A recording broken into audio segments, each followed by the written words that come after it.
बिस्मिल्लाहिर्रहमानिर्रहीम। अस्सलाम वालेकुम वरहमतुल्लाहि वबरकातुहू। आप देख रहे हैं लर्न अकाउंटिंग और मैं हूं कमर सोहरवर्दी। हमने यस्टरडे जो है वो अपनी रेशोज़ का कुछ सिलसिला जो है वो डिस्कस कर लिया था। ये सारा कुछ हम देख आए थे, ठीक है। और यहाँ से हमने स्टार्ट करना है। एक दफ़ा फिर हम थोड़ा सा जो डायरेक्ट ये लेक्चर ही सुनेंगे उनके लिए हम थोड़ा सा ये हाईलाइट दिखा दें कि ये हमने प्रॉफिट एंड लॉस का पूरा फॉर्मेट दे दिया कि कौन सी इनकम जो है वो किसके लिए है। जब हम प्रॉफिट का कोई एनालिसिस करेंगे, कोई अगर इंटरेस्ट के देने वाला कोई डिबेंचर ख़रीदने वाला है, बैंक है, वो क्या देखेगा। अगर कोई प्रेफरेंस शेयर लेने वाला है वो क्या देखेगा। और अगर कोई शेयर होल्डर है या शेयर होल्डर बनना चाहता है वो क्या देखेगा, वो इस प्रॉफिट को देखेगा, ठीक है। उसके अलावा मतलब होता है कि जी डिविडेंड दिया कितना है, वो इस तरह की चीज़ें। और फिर ये होता है कि हमने ये भी कि जी प्रॉफिट तो हो रहा है हमारी यहाँ, जो स्ट्रक्चर है इसका वो क्या। अगर ये जो है फ़र्ज़ करें ये दुगना हो शेयर होल्डर से, तो इसका मतलब है पैसा तो ज़्यादा जो है चला रहा है कर्ज़े का कंपनी को। और इन केस अगर कोई ज़रा भी इसमें ऊंच नीच हो गई प्रॉफिट में या कोई इसके नॉर्मल ऑपरेशंस में, तो शेयर होल्डर को तो कुछ नहीं मिलेगा, वो तो सारा ले जाएंगे ये लोग। तो वो इस तरह के जो एनालिसिस हैं वो देखे जाते हैं। बैंक वाले भी देखते हैं कि जी फाइनेंशियल पोजीशन क्या है। फाइनेंशियल पोजीशन ये रेशोज़ ही होती हैं। हमने ये रेशोज़ कुछ डिस्कस कर ली। ये सबसे इम्पॉर्टेंट रेशोज़ होती हैं इन terms of practical life and applications of the ratios. तो हम इनको देखते हैं। हमने सॉल्वेंसी जो रेशोज़ हैं उनकी बात कर रहे हैं, ठीक है। और ये जो सिलेबस में हमारे पहले और चौथे नंबर की रेशोज़ हैं वो हैं। इसमें ये सॉल्वेंसी पॉइंट ऑफ व्यू से भी है, परफॉर्मेंस पॉइंट ऑफ व्यू से है। सॉल्वेंसी की ये दो हैं। ये भी इनफैक्ट सॉल्वेंसी की ही मुख्तलिफ शक्लें हैं। ये ना सिर्फ परफॉर्मेंस शो करती हैं बल्कि इनडायरेक्टली ये सॉल्वेंसी भी शो करती हैं। हम इंडिविजुअली डिस्कस करेंगे तो वो भी हम समझेंगे कि ये सॉल्वेंसी कैसे शो कर रही हैं। इसी तरह ये जो हमारी ये वाली हैं ये फाइनेंशियल स्ट्रक्चर शो कर रही हैं। ये डेट इक्विटी रेशो की मुख्तलिफ शक्लें हैं, या मतलब हम देखते हैं कि कितना कर्ज़ा है, कितना शेयर होल्डर्स का है वो, और उनका मुख्तलिफ तरीके से हम उसको देखते हैं, वो अभी देखेंगे इंशाल्लाह। तो ये सारी जो हैं जो ये 1 नंबर से लेके 5 नंबर तक हैं, ये सब जो हैं ये उसकी सॉल्वेंसी और ये शो कर रही हैं कि इसका फाइनेंशियल स्ट्रक्चर क्या है बैलेंस शीट का। और ये जो नीचे वाली हैं ये है कि जो इन्वेस्टर है उसको पे बैक कैसे हो रहा है, उसका बिहेवियर क्या है, ट्रेंड क्या है। तो हम इस पे इंशाल्लाह एक अलहदा से भी ये 1 बाई 1 इनको भी इंशाल्लाह बाद में लेक्चर्स बनाएंगे। काफ़ी हद तक तो ये कवर हो गया, लेकिन हम इनको इंडिविजुअली भी कैसे कैलकुलेट करना है और मतलब इसके 2-3 लेक्चर बना के आपको देंगे। लेकिन सर 10 हमने चूँकि फ़ाइनल आपके जो एग्ज़ाम्स हैं उसके पॉइंट ऑफ व्यू से एनालिसिस करना ही था। आगे ACMA वाले हैं या और प्रोफेशनल्स हैं उनके लिए भी ये चीज़ काफ़ी हेल्पफुल हो सकती है। अच्छा जी, हम आ गए करंट रेशो पे। ये बहुत पॉपुलर रेशो है इन टर्म्स ऑफ एग्ज़ाम भी, इन टर्म्स ऑफ एप्लीकेशन भी, प्रैक्टिकल लाइफ के हवाले से भी। बैंकर्स हर बंदा इसको चेक करता है। ये क्या है, ये एक्चुअली वर्किंग कैपिटल की रेशो है कि जी वर्किंग कैपिटल में कितनी फ्लेक्सिबिलिटी है। Current assets minus divided by current liabilities, ठीक है। कि हमारे जो करंट एसेट्स हैं वो लाइबिलिटीज़ से कितने ज़्यादा हैं। ये ऑलमोस्ट डबल हैं, ठीक है। ये 1.8 हैं, अगर 2 हो जाए तो ये डबल हो जाते हैं, यानी 1,40,000 के अगर एसेट्स होते तो डबल हो जाते। तो ये 1.5 जो है वो हेल्दी समझा जाता है, ठीक है। और ये भी डिपेंड करता है कि जी आपका बिज़नेस क्या है। जैसे ये हमारे जो डिस्ट्रीब्यूटर टाइप लोग होते हैं या कोई चीज़ ट्रेडर्स जो हैं, होलसेलर्स जो हैं, उनका वर्किंग कैपिटल हाई होगा, उनके फिक्स्ड एसेट्स कम होंगे। और जो मैन्युफैक्चरर हैं या इस तरह के लोग हैं उनके फिक्स्ड एसेट्स बहुत हैवी होते हैं। तो ये डिपेंड करता है, ये हम इंडस्ट्री के हिसाब से भी देख लेते हैं और उस पार्टिकुलर फील्ड की जो एवरेज है उसके साथ कंपेयर कर लेते हैं और उसको हम कहते हैं बेंचमार्किंग या स्टैंडर्ड करना कि हमारी बेंचमार्किंग क्या है।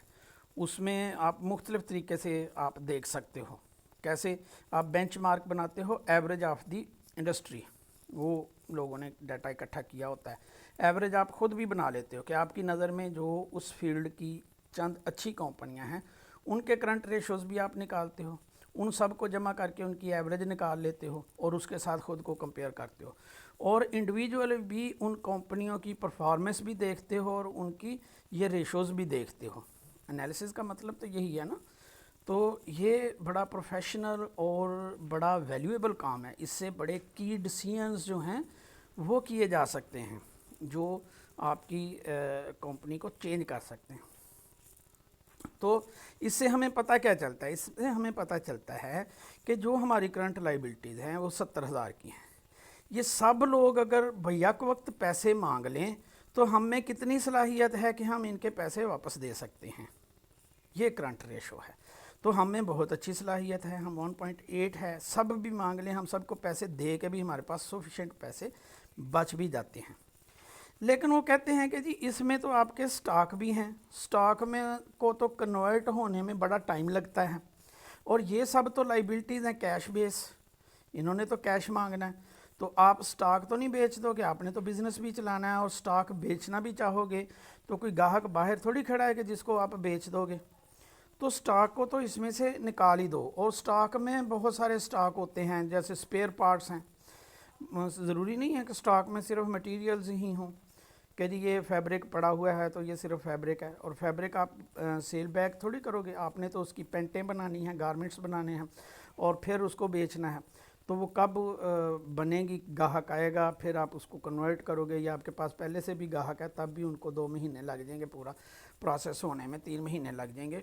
तो वो तो ये तो आज मांग रहे हैं, तो आप में कितनी सलाहियत है इनको पे करने में? तो उसको हम कहते हैं कि और भी फास्ट कर दो, इसमें से स्टॉक को निकाल दो। हमने स्टॉक को निकाल दिया। फिर उन्होंने कहा भाई इसमें से जो आपने प्रीपेड एक्सपेंसेस कर दिए हुए हैं वो आपके एसेट में तो नज़र आ रहे हैं, लेकिन वो इनफैक्ट आपने पैसा दे दिया हुआ है, वो अब पैसे की शक्ल में वापस नहीं आना। तो ये लिक्विड एसेट नहीं है ये, इसीलिए इसको क्विक रेशो भी बोलते हैं, इसको लिक्विड रेशो भी बोलते हैं। लिक्विड क्या होता है? जो कैश में कन्वर्टेबल होता है इमीडिएटली, जैसे सोना है, चांदी है, मार्केट के शेयर्स हैं, डिबेंचर्स हैं, प्राइस बॉन्ड्स हैं, ठीक है। और आपके जो बिल रिसीवेबल हैं वो भी आपके जो है वो डेट्स होती हैं, ठीक है। डेटर्स होते हैं वो हफ्ते 2 10 दिन में 15 दिन में एक डेट ही होगी ना, महीने का क्रेडिट दिया या 2 महीने का, वो कन्वर्ट हो ही जाने हैं। तो इसी तरह ये लाइबिलिटीज़ भी उसी रेंज में चलती हैं।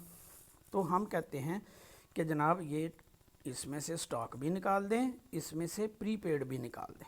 ये दोनों चीज़ें निकालने के बाद जो रेशो आई वो हमारी क्विक रेशो है या लिक्विड रेशो है या एसिड टेस्ट रेशो है। एसिड टेस्ट, एसिड होता है तेज़ाब, ये कह लो कि तेज़ाब के कुछ तजर्बात होते हैं जो बड़ी जल्दी बस कागज़ भगोएं, मतलब एक लिटमस पेपर होता है, वो पानी में या किसी चीज़ में आप डिप करो, वो अपना रंग चेंज कर देगा, तो पता चल जाएगा इसमें तेज़ाबियत है कि नहीं है। बस इतनी देर में वो टेस्ट हो जाता है। ये इसलिए इसको क्विक और टेस्ट रेशो भी कहते हैं, और क्विक इस टर्म में भी कहते हैं कि ये जो वो एसेट हैं जो जल्दी जल्दी महीने, 1.5 महीने में, 2 महीने में कैश में कन्वर्ट हो जाएंगे, या कैश हैं या कैशेबल जो है एसेट्स हैं, और ये हमारी लाइबिलिटीज़ हैं। ये 1/1, 1/2, 1/3 तक बैंक जो हैं वो इनको बहुत अच्छा समझते हैं। 1/3 जो है ये बहुत अच्छी समझी जाती है, और बैंक जो है इस पे आपको वर्किंग कैपिटल आसानी से रेंडर कर देता है, दे देता है। अच्छा जी, आगे है डेटर्स टर्नओवर रेशो। ये डेटर्स ऊपर रख लें या डेटर्स नीचे रख लें, दोनों तरह से ये निकल सकती है। कोई देखना सिर्फ हमने ये है कि जो नेट सेल है वो हमारे डेटर्स जो हैं वो कितनी दफ़ा कन्वर्ट हुए हैं रेफरेंस टू तो इसका मतलब 2.5, यानी हमारा अगर 1 लाख है तो हमारी सेल का 2.5 सर्कल है, यानी हमारे जो सेल है, हमारे जो डेट सर्कल है, जो डेटर्स को हमने देते हैं, वो क्रेडिट सर्कल जो है वो 2.5 टाइम में, मतलब साल में 2.5 2 दफ़ा और 1 दफ़ा आधा पूरा होता है, ठीक है।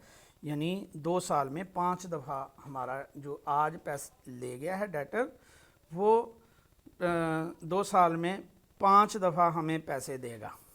ये इस तरह का हमारा एक कह लें कि एक कैलकुलेशन है कि इनकी ये जितना बड़ा होगा उतनी एफिशिएंट होगी। ये एफिशिएंसी भी है, ये हमारी लिक्विडिटी भी है कि हम कितना फास्टली कन्वर्ट करते हैं सेल को कैश में। बड़ा debtor turnover ratio mean cash, sale को कैश में कितनी जल्दी कन्वर्ट कर रहे हैं। 2.5 टाइम कर रहे हैं, 3 दफ़ा कर रहे हैं, 4 दफ़ा कर रहे हैं, 6 दफ़ा कर रहे हैं, 10 दफ़ा कर रहे हैं।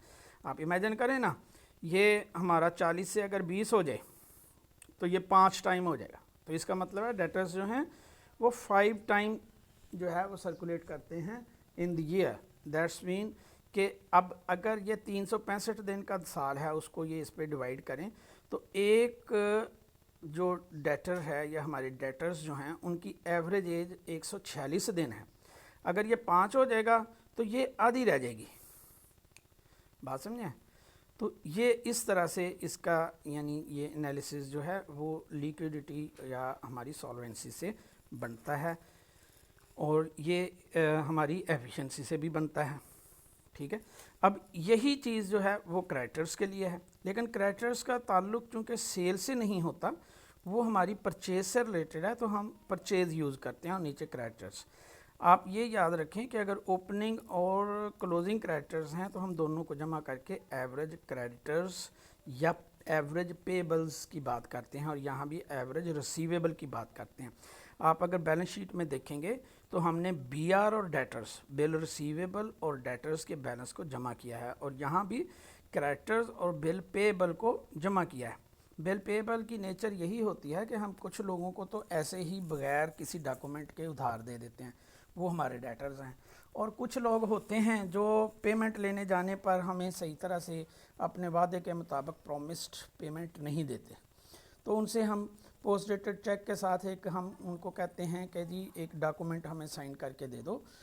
प्रोमिजरी नोट वगैरह होते हैं कि वो हर सूरत में हमें जो है वो पे करेंगे ही इस डेट को, तो वो हमारे बिल्स रिसीवेबल होते हैं, वो पहले से उन्होंने हमें फ़लान डेट के दिए हुए होते हैं, तो उनको हम बिल रिसीवेबल्स में डाल देते हैं। और इसी तरह लोग हमारे साथ करते हैं, कुछ लोग हम पे एतबार करते हैं, हमें ऐसी क्रेडिट देते हैं, कुछ लोग जो हैं वो हमसे बिल्स जो हैं वो ले लेते हैं, तो उनको भी हम यहाँ ऐड करेंगे। नेट परचेजेस ओवर क्रेडिटर्स और नेट सेल्स, और इसमें नेट का मतलब ये है कि जो परचेज रिटर्न्स हैं या सेल रिटर्न्स हैं वो हम इसमें से माइनस कर देंगे, ठीक है जी। आगे है हमारा stock turnover ratio. Stock turnover ratio, जैसे ये सेल से रिलेटेड है, ये परचेज से रिलेटेड है, तो स्टॉक जो है वो कास्ट ऑफ गुड्स सोल्ड से रिलेटेड है, ठीक है। और कास्ट ऑफ गुड्स सोल्ड जो है उसमें भी हमें असूली तौर पे जो हम ये समझ रहे हैं कि ये ट्रेडिंग की कास्ट ऑफ गुड्स सोल्ड है, ठीक है। नहीं तो हमें कास्ट ऑफ मटेरियल यूज्ड जो है उसको यूज़ करना चाहिए, ठीक है। ये एक हिकमत आप ज़हन में रखें। यहाँ हम ये सपोज कर रहे हैं कि ये एक ट्रेडिंग ऑर्गेनाइजेशन है, सामान आता है चला जाता है, तो ये समझें कि मटेरियल यूज्ड जो हम पढ़ते आए हैं कास्ट अकाउंटिंग में, ये उसकी बात कर रहा है, ठीक है। और वो चूँकि ट्रेडिंग में है तो वही उसका मटेरियल यूज्ड है, वही उसकी कास्ट ऑफ गुड्स सोल्ड है। तो cost of goods sold divided by average stock, opening stock plus closing stock divided by 2 average stock. Average stock क्यों? क्योंकि हम कहते हैं कि किसी वक्त भी हमारा स्टॉक कितना मेंटेन रहा तो वो एवरेज से निकलेगा। अगर हमारे पास ज़्यादा फिगर्स होंगी तो हम उन सब को जमा करके एवरेज कर लेते हैं। तो फ़र्ज़ करें 12 महीनों का क्लोजिंग स्टॉक हमारे पास है, तो हम सब को जमा करके तकसीम 12 कर लेंगे, अच्छी एवरेज आ जाएगी। तो हमें पता चलेगा कि हमारा एवरेज स्टॉक जो है वो हम इतना मेंटेन कर रहे हैं और हमारी total cost of good sold ये है। तो आप देखें कि हमारा स्टॉक का टर्नओवर बहुत अच्छा है। मैंने बताया था कि ये थोड़ा सा जो है बाहम रेलिवेंट नहीं बनता, कि ये मैंने आपको सिर्फ वो प्रॉफिट एंड लॉस बनाए थे कि प्रॉफिट के और बैलेंस शीट वगैरह का स्ट्रक्चर समझा सकूं, लेकिन फिर मैंने इसी से ये एनालिसिस भी बना दिया आप लोगों के लिए कि मुझे लग रहा था कि ऐसे ही आपको रेशो के अगर सवाल मैं करके दूंगा तो वहाँ जो है वो टाइम भी लगेगा और समझ भी कुछ नहीं आएगी। अच्छा जी, तो ये हमारा बहुत अच्छा है। मतलब ये है कि जितना हम टोटल स्टॉक हमने ख़रीदा था, ठीक है, ये जो चीज़ें हमने बेची उनकी कास्ट जो है वो हमने 13 दफ़ा हम लेते थे, बेच देते, लेते बेच देते, लेते बेच देते, तकरीबन 14 दफ़ा हमने साल में चीज़ें ली हैं और बेची हैं। यही बनेगा ना, ये हमने टोटल चीज़ें बेची और ये हमारे पास रहता है हर वक्त। आप समझें कि यही हम ख़रीदते हैं, ये ख़रीदा बेच दिया, ख़रीदा बेच दिया, ख़रीदा बेच दिया, ख़रीदा बेच दिया, इतने की बिक गई, ये कास्ट प्राइस पे है। अगर कहीं किसी जगह पे एडवांस लेवल पे पढ़ने वालों के लिए वो मैंने बताया कि मैं अलहदा से भी लेक्चर बनाऊंगा, लेकिन अगर कोई डाटा अगर कह लें कि मिसिंग हो या ना हो आपके पास, तो वो ये है कि जी नेट सेल यूज़ हो सकती है CGS की जगह और सेल की जगह CGS यूज़ हो सकता है अगर डाटा अवेलेबल ना हो। जो दिया हुआ है उसी पे हम कैलकुलेट कर लेते हैं, ठीक है। बाज़ दफ़ा ये होता है CGS प्लस GP दिया होता है, तो फिर या सेल जो है वो परसेंटेज में दिए होता है ग्रास प्रॉफिट, और फिर ग्रास प्रॉफिट से हम सेल निकालते हैं और फिर सेल से ये निकालते हैं। इस तरह के सवाल भी होते हैं, लेकिन वो एडवांस लेवल पे हैं, वो हम बाद में डिस्कस करेंगे। इनको इंडिविजुअली सवालों के पॉइंट ऑफ व्यू से भी डिस्कस करेंगे। हल्लू, अच्छा जी, वर्किंग कैपिटल टर्नओवर रेट, ठीक है। ये जैसे हमने स्टॉक का देखा ऐसे ही हम वर्किंग कैपिटल का भी देखते हैं। हमारे पास वर्किंग कैपिटल क्या होता है? Current assets minus current liabilities. ये हमारी फ्लेक्सिबिलिटी होती है टूवर्ड्स, अच्छा ये क्रेडिटर्स एज भी आपने देख ली कि हमारे क्रेडिटर्स टर्नओवर है 1.43, स्लाइटली ऑलमोस्ट इक्वल है। जितनी देर से हम पे करते हैं इतनी देर से लोग हमें पे कर रहे हैं। तो हम कहते हैं कि ये कोई इंडस्ट्री ही ऐसी है जिसमें यही रेशो चल रही है, ठीक है। तो हम उससे खुश हैं, हम इंडस्ट्री के पॉइंट ऑफ व्यू से देखेंगे। और अगर 365 डेज़ हमारा हो तो चूँकि ये ऊपर वाली फिगर छोटी है, ठीक है, तो हमारे डेज़ में हम 255 दिन के बाद पे कर रहे हैं। ऑलमोस्ट इन अ ईयर जो चीज़ आज ख़रीदी है साल बाद पे कर रहे हैं, जो हमारा फाइनेंशियल स्ट्रक्चर बता रहा है। और जो वर्किंग कैपिटल है, ठीक है, ये भी 55,000 है और कास्ट ऑफ गुड सोल्ड भी 55,000 है। इसका मतलब है कि हमने वर्किंग कैपिटल में ज़्यादा इन्वेस्ट कर रखा है। ये भी मतलब जितने नंबर ऑफ, मतलब ये 3 गुना है, 4 गुना है, 5 गुना है, ये उतना होना चाहिए। हमने जो हमारी पेमेंट का पैटर्न है उसी हिसाब से हमें इतने पैसों की ज़रूरत नहीं है। हमारा कैश और बैंक बैलेंस जो है वो हैवी नज़र आ रहा है इसमें, तो उसकी एक कास्ट है, तो वो हम पे कर रहे हैं। लेकिन आपके लिए जो है ये फार्मूले मैटर कर रहे हैं और उनकी एग्जीक्यूशन मैटर कर रही है। मैंने इसलिए ये नीचे सवाल उठाया, व्हाट इफ़ इट इज़ 2, 3 और 8, that's mean it is better in performance. So these are the ratios which are not only expressing their usefulness in terms of activity or efficiency measurement, but also in terms of solvency or payback, short term payback ability of the organization. इनको मज़ीद elaborate किया जा सकता है, discuss किया जा सकता है, लेकिन ये लोगों के जो इम्तिहान आ रहे हैं वो रह जाएंगे। हम इनको दोबारा से 1 बाय 1 डिस्कस करेंगे, इनकी कैलकुलेशन, इनकी डिटेल, इनके सवाल हल करेंगे। और अभी हम नेक्स्ट स्टेप पे जा रहे हैं। ये है हमारी लॉन्ग टर्म सॉल्वेंसी। ये बड़ी रोमांटिक किस्म की लगती हैं, जो लोग फिगर वर्क या बैंकिंग या बिज़नेस से रिलेटेड होते हैं उनके लिए ये बड़ा ज़बरदस्त एनालिसिस होता है और ये बड़ी ज़बरदस्त हमारी मशहूर एक रेशो है डेट इक्विटी रेशो। इसको आप मुख्तलिफ तरीके से मेजर कर सकते हैं। जो डेट इक्विटी रेशो है जो नॉर्मल कही जाती है वो ये होती है जो हमने तीसरे नंबर पे की हुई है, ठीक है। यानी टोटल लॉन्ग टर्म लोन्स जो इंटरेस्ट बियरिंग लोन्स हैं वो ऊपर आ जाते हैं, और टोटल जो शेयर होल्डर्स हैं जिसमें प्रेफरेंस शेयर होल्डर भी हैं और जो दूसरे शेयर होल्डर हैं कॉमन शेयर होल्डर हैं वो भी हैं। अब नीचे जो है इनसे जो इनकी जो नेटवर्थ है उसमें हमने ये किया है कि जो फिक्टिशियस एसेट था हमारे पास एक 5000 का वो हमने माइनस कर दिया हुआ है इक्विटी फंड से, या टोटल आप देखेंगे उसको हमने इस एनालिसिस में नहीं लिया हुआ, वो तमाम एनालिसिस से निकल जाता है। अच्छा, इसमें हमें सबसे पहले ये है कि हम अगर तरतीब से देखें तो हमने ये देखना है कि लॉन्ग टर्म जो हमारा इन्वेस्टमेंट है, ये चाहे इन्वेस्टर पॉइंट ऑफ व्यू से या बैंकर पॉइंट ऑफ व्यू से जो भी हमें लोन दे रहा है वो देख रहा है कि पहले इनकी फाइनेंसिंग का स्ट्रक्चर क्या है। जो ओरिजिनल ओनर है, जो कॉमन शेयर होल्डर है, उसने कितने दिए हुए हैं, तो उसने 80,000 के, वैसे तो 85,000 शो हो रहा है, तो 5,000 फिक्टिशियस एसेट्स हमने उससे निकाल दिए हैं। तो हमने कहा कि उसकी वर्थ है 80,000 की, उसने बाहर से लिया हुआ है 80,000, तो इसका मतलब ये है कि 50-50 है, that is the most ideal, यानी ये 100% हो गया। 50-50 से मुराद ये है कि जो टोटल इन्वेस्टमेंट है यानी यह कंपैरिजन है between the interest bearing loan जो हम कह लें कि आउटसाइडर्स लाइबिलिटी है, और जो इक्विटी है जो कॉमन शेयर होल्डर्स की इक्विटी है, उनके दरमियान क्या रेशो है, वो हम कहते हैं कि ये 100% है। जितने उसने लिए हैं उतने ही उसने दिए हैं, ये आइडियल सूरत हाल होती है। प्रोप्राइटरी रेशो भी पूछी जाती है। प्रोप्राइटरी रेशो में ये होता है कि जो ओनर है उसने जो टोटल एसेट्स हैं उनमें से कितने को फाइनेंस किया हुआ है।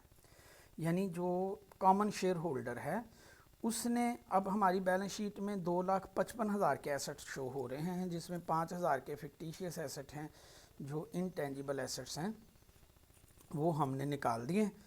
तो हमारे पास 2,50,000 के एसेट हैं, तो वो इधर से भी एसेट्स में से भी निकल गए और इनकी वर्थ में से भी निकल गए। तो हमने कहा कि 2,50,000 के जो टोटल एसेट्स हैं उनमें से 80,000 को फिनेंस किया है हमारे कैपिटल ने।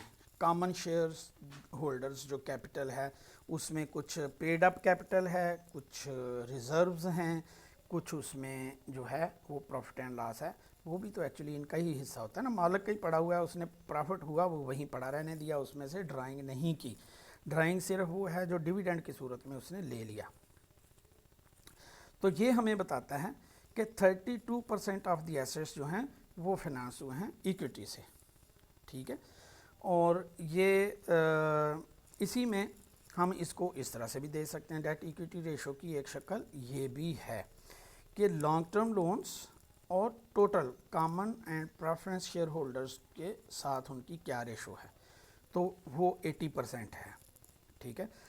स्लाइटली जो है ये नेगेटिव है, ये 90-95% पे होना ज़्यादा बेहतर है, लेकिन depends on the nature of the business पे। बाकी चीज़ें जो हैं वो बैंक वाले या मतलब जो इन्वेस्टर्स हैं जो इस तरह की जो डील है वो अमूमन डाटा पे कम होती है, फिर इंटरव्यूज़ भी होते हैं, मुलाकातें होती हैं, डील बनती है।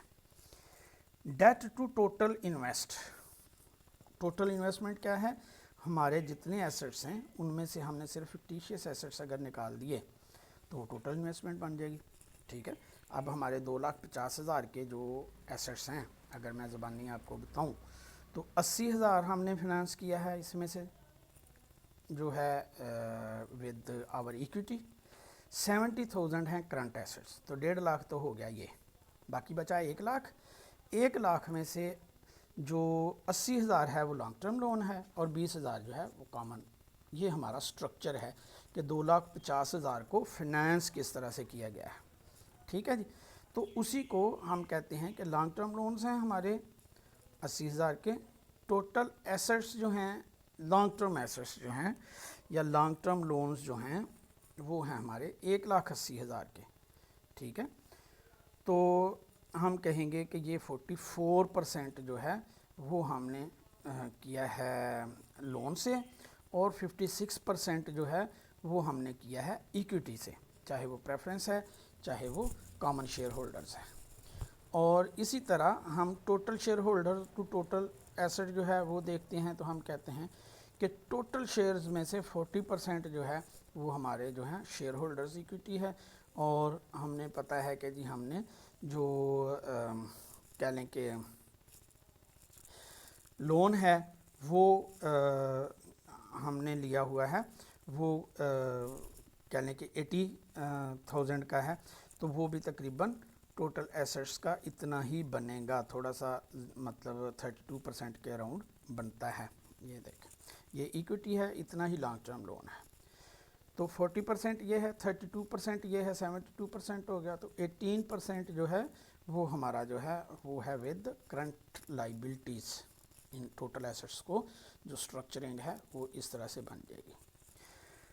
तो हमसे अगर डेट इक्विटी रेशो पूछी जाए, ठीक है, तो उसमें total long term interest bearing ratios भी हो सकती हैं, यानी उसमें आपके जो बैंक लोन्स हैं, जो आपका डिबेंचर्स हैं और जो प्रेफरेंस शेयर होल्डर हैं, तीनों को जमा करें, ठीक है। और वो टोटल एसेट्स के साथ भी हो सकती है, और वो टोटल इक्विटी फंड जो कॉमन शेयर होल्डर्स फंड है उसके साथ भी हो सकती है कि ये जो बाहर का फंड है जो ओनर का फंड नहीं है, प्रेफरेंस शेयर होल्डर भी एक्चुअली ओनर नहीं है, तो जो आउटसाइडर्स लाइबिलिटीज़ हैं इन लॉन्ग टर्म इन्वेस्टमेंट, जो बिज़नेस करने के लिए पैसा दिया वो तो फिर विद पैसेज ऑफ टाइम हमें क्रेडिट मिलना शुरू हो गया ना जी, क्रेडिटर्स तो वो चीज़ हैं। तो जो हमने इन्वेस्ट किया है उसका स्ट्रक्चर क्या है, उस स्ट्रक्चर में हम देखते हैं कि हमें हमारी बैलेंस शीट क्या कह रही है। तो इन तीनों को जमा करेंगे और टोटल इक्विटी पे जो share holders common share holders equity है उस पर डिवाइड कर देंगे। ये हमारा डेट इक्विटी रेशो है, ठीक है। तो ये वो बता भी देते हैं आपको, फिगर ही उतनी दी होती है, ये सवाल में ये चीज़ें नज़र भी आ जाती हैं। हम आगे सवाल हल करेंगे इंशाल्लाह, और उसमें ये मशहूर एक रेशो है, वहाँ हम इसको फिर से डिस्कस कर लेंगे। अच्छा जी, इक्विटी टू टोटल एसेट्स 32%, ठीक है। ये हमने ऊपर भी ये प्रोप्राइटरी रेशो या इसको इस तरह से भी बोलते हैं, इक्विटी टू टोटल एसेट्स, ठीक है। अब दूसरा ये होता है कि जो हमारे सॉल्वेंसी पॉइंट ऑफ व्यू से जो हमारे कह लो कि कर्ज देने वाले लोग हैं, जो हमारे कह लो कि लोन गिवर्स हैं, डिबेंचर्स ख़रीदने वाले लोग हैं, बैंक्स हैं, वो ये भी देखते हैं कि हमारा जो प्रॉफिट है, क्या हमारे प्रोजेक्ट्स जो चल रहे हैं, जो रनिंग प्रोजेक्ट्स हैं, वो इस काबिल हैं कि वो हमारे जो इंटरेस्ट हैं उसको पे बैक कर सकें, या हमारी जो इंस्टॉलमेंट हैं उसको पे बैक कर सकें। तो कितना आएगा, 500 रुपया इंटरेस्ट है और हमारा प्रॉफिट इतना है, तो इट्स मीन कि हम 81 टाइम 81 दफ़ा अपना इंटरेस्ट दे सकते हैं अपने प्रॉफिट में से। बहुत हाई है, ठीक है। अमूमन ये हैवी होता है, ये मैंने तो आपको बताया कि फिगर्स इतनी एहतियात से नहीं ली थी। तो बहरहाल शो यही कर रहा है जो अभी हमारे पास डाटा है। फिर दूसरा ये है कि जो करंट इंस्टॉलमेंट है, करंट इंस्टॉलमेंट कितनी नज़र आ रही बैलेंस शीट में, 5000, और जो इस साल का इंटरेस्ट था लास्ट ईयर का वो है 500। तो दोनों को जमा किया तो ये हमारी साल की इंस्टॉलमेंट बन गई। तो हाँ, जो हमने डेट सर्विस करना है, जो हमने कर्ज़ा लिया हुआ है उसकी इंस्टॉलमेंट भी वापस करनी है, तो वो हमने आउट ऑफ प्रॉफिट देनी होती है। तो अगर कहीं और से पकड़ के दे दिया तो फिर कर्ज़ा लेने का तो फ़ायदा ही नहीं है, ठीक है ना। तो कर्ज़े को इतना कमाना चाहिए कि वो ना सिर्फ अपनी ओरिजिनल इंस्टॉलमेंट वापस दे दे बल्कि अपना लोन भी वापस दे दे, अपना जो उसके कह लो कि उसके डेट सर्विसेज से मुराद सिर्फ इंटरेस्ट नहीं होता, उसमें उसकी इंस्टॉलमेंट भी शामिल होती है। पाकिस्तान का डेट सर्विस जो है वो बहुत हाई है, आपको पता है, ज़्यादा पैसा तो उधर ही चला जाता है, बाकी बचा खुचा जो है वो हम बांट लेते हैं। अच्छा जी, डेट सर्विस रेशो में हमें 7.5 ये भी मतलब अगर 2 3 4 है तो बहुत अच्छा है, ठीक है, कि हमारा सारा कुछ पे करने के बाद, टैक्स पे करने के बाद ये सारा प्रॉफिट जो है उसमें से इंटरेस्ट जो है वो हम इंटरेस्ट और इंस्टॉलमेंट दे दें तो कितनी दफ़ा दे सकते हैं जो हमारा नॉर्मल प्रॉफिट हुआ।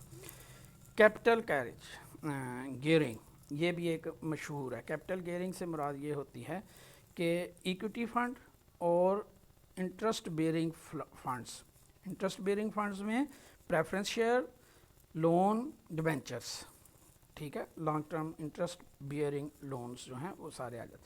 तो हमारे प्रेफरेंस शेयर 20,000 और 80,000 के जो है डिबेंचर्स और लोन 1 लाख है और 80,000 ये है, 80% है।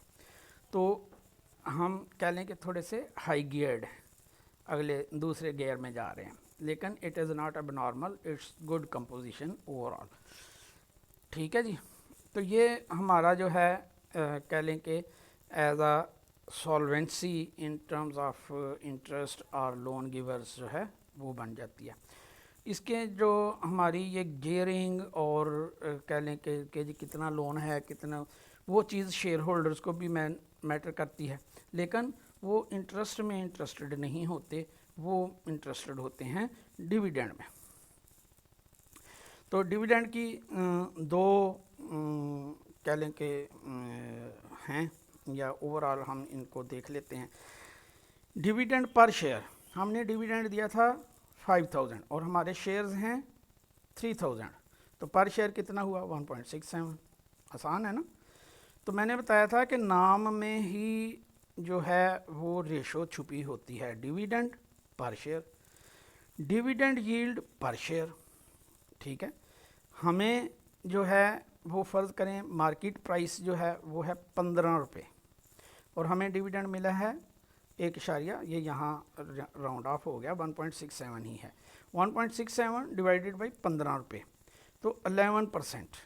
अब ये हमें क्या शो कर रहा है कि हमें जो मिला वो हमारी इन्वेस्टमेंट पे हमें 11% रिटर्न मिला सालाना, लेकिन भाई साहब आपका 35,000 बचा भी तो पड़ा है ना इस साल का, ठीक है। अर्निंग पर शेयर कितनी है 11 दुनिया, ठीक है, आपको 11 रुपये में से सिर्फ 2 रुपये मिले हैं, ठीक है, अभी 10 रुपये तो आपके यहाँ पड़े हैं, तो आपके भाई बड़े अमीर हो गए हो, ठीक है, लेकिन आपको जो मिला है वो ये मिला है 11%, ठीक है।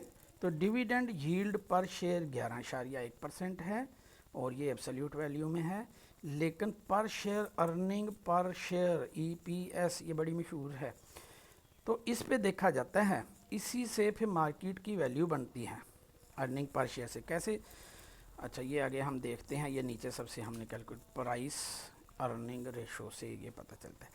ये आपको समझ आ गई कि हमें इतने परसेंट, अगर ये ना बचा हुआ हो प्रॉफिट, बिल्कुल थोड़ा सा हो, ठीक है, तो हम कहते हैं कि यार 11% ये दे रहा है तो हमारा तो 11% में गुजारा नहीं है, हमने किचन इसी से चलाना होता है डिविडेंड से, तो ये तो पैसे देते नहीं हैं हमें, ठीक है, जितना भी प्रॉफिट हो जाए, इतना हैवी प्रॉफिट हुआ है, पैसे नहीं दिए हैं तो हमारा किचन नहीं चलता, तो हम अच्छी प्राइस में ये बेच देते हैं, हम वो शेयर ले लेते हैं जो डिविडेंड ज़्यादा दें, ठीक है। और ये अगर नीचे वाली फिगर को इग्नोर कर दें तो हम ये भी देखते हैं कि यार 12% तो बैंक भी दे रहा है जिसमें रिस्क कोई नहीं है, या गवर्नमेंट सिक्योरिटीज़ दे रही हैं जिनमें रिस्क नहीं है ऊपर नीचे जाने का, तो हम वो कर लेते हैं, ठीक है। ये तो एक्टिव लोगों का काम है ना, तो जो रिटायर्ड लोग हैं वो इसमें चले जाते हैं, तो ये इसका होता है।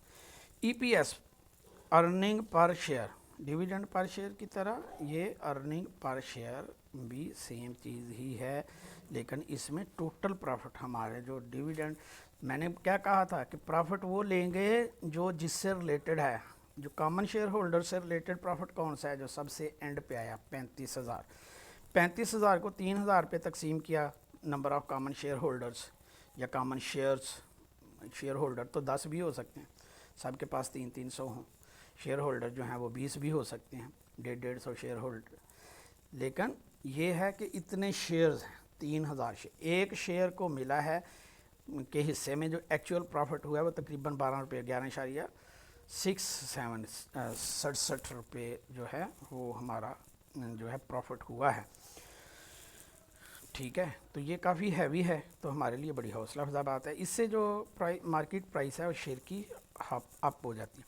डिविडेंड पे आउट रेशो, वो कहते हैं कि अच्छा हुआ तो इतना है, इसमें से कितना हमें दिया है, कितना कंपनी ने अपने पास रख लिया। हमने जो 1.67 है उसको 11.67 पे डिवाइड कर दिया, अर्निंग पर शेयर पे डिवाइड कर दिया, तो वो क्या निकला, ये उसने हमें दे दिया 14.3% हमें दे दिया, और कितना रख लिया 85.7%। ठीक है, 1.60 मतलब टोटल 11 रुपये बने थे ना भाई, 11 रुपये का इतना हमें दे दिया तो इतने फ़ीसद बना, तो बाकी के कहाँ गए, बाकी के अपने पास रख लिए। ठीक है, ऐसे ही होगा ना, इसमें से ये निकाल दें, ये ऊपर रख लें और ये नीचे रख लें, तो यही आएगा। ठीक है, ये माइनस करके कर लें, आएगा वही। एक ये है प्राइस अर्निंग रेशो, ये भी बड़ी मशहूर रेशो है। ये क्या है, मार्केट वैल्यू पर शेयर। हमने 15 रुपये इन्वेस्ट करके शेयर लिया और हमें अर्निंग कितनी हुई है, 11.67 रुपये, यानी ये 12 राउंड हो गया है, ये 11.67। इस पे जब डिवाइड करते हैं तो हमें पता चलता है कि 1.3 मतलब 3.3 का मतलब क्या है, तकरीबन 4 माह, यानी 1 साल 4 माह में तकरीबन हमारे पैसे जो हैं इन्वेस्टमेंट के वो पूरे कर देगी कंपनी। इसका मतलब ये है। ठीक है, अगर ये 2 हो तो इसका मतलब ये है कि 2 साल में हमारे पैसे पूरे हो जाएंगे। 1 हो तो इसका मतलब है कि 1 साल में हमारे पैसे पूरे हो जाएंगे जितनी ये कंपनी कमा रही है। मार्केट प्राइस इतना हमने इन्वेस्ट किया शेयर ख़रीदने के लिए, और ये जो है कंपनी ने 1 साल में कमाया। ठीक है, अगर ये 6 होता, 5 होता, तो इसका मतलब है 5 रुपये आज कमाए, 5 अगले साल, 5 उससे अगले साल, तो 3 साल में हमारी इन्वेस्टमेंट जितने पैसे तो हमने कमा लिए। फिर हमें हमारी जो उसकी मार्केट प्राइस है वो भी इसके साथ साथ हाई होती जाएगी, तो हमारे पैसे जो हैं वो 3 साल में पूरे हो जाएंगे। ये प्राइस अर्निंग रेशो की साइंस है। ठीक है, तो रेशोज़ तकरीबन हमने सारी डिस्कस कर ली। अब हम इंशाल्लाह शाम तक जो है इस पे उम्मीद है कि आधे या हो सकता है सारे ही क्वेश्चन जो हैं रेशो के वो भी हल कर दें और रात को अपलोड कर दें। फ़िलहाल हमें इजाज़त दें, खुदा हाफिज़।